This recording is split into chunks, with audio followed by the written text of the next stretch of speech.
ვგიჟდები, ვგიჟდები, ისე მიყვარს ოქროსფერი შემოდგომა.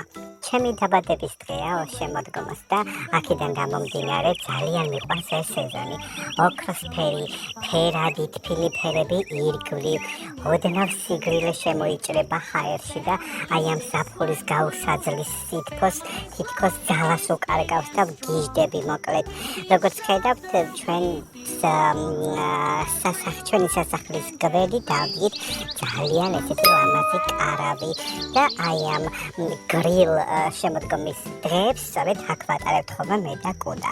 მოკლედ ბავშვი რო ვიყავი ძალიან ბევრი შრომა მიწევდა ტყეში. მოგეხსენებათ რომ შემოდგომა ის სეზონია, როდესაც მოსავალი უნდა ავიღოთ.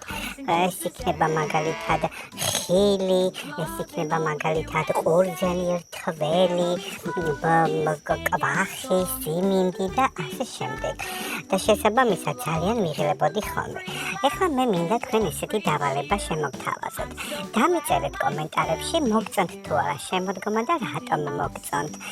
სოფელში გაგიტარებიათ თუ არა შემოდგომა და რა გაგიკეთებიათ ამ სეზონზე სოფელში. შეგიძლიათ დახატოთ მაგალითად ისეთი რაღაც, რაც შემოდგომასთან ასოცირდება თქვენთვის. მაგალითად შეგიძლიათ დახატოთ ხე, რომელსაც ფოთლების სვივა, შეგიძლიათ დახატოთ მაგალითად თივის ზვინი, შეგიძლიათ დახატოთ მაგალითად ეზო თქვენ სოფელში, ან თუნდაც ქალაქში, არ აქვს მნიშვნელობა. ან შეგიძლიათ დაწეროთ რაიმე ლექსი შემოდგომაზე, ან იმღეროთ რაიმე შემოდგომასთან დაკავშირებით და ეს ყველაფერი კომენტარების ველში ატვირთოთ. ძალიან ბევრი მაყურებელი ნახავს და ვნახოთ აბა როგორი ლაიქები გექნებათ.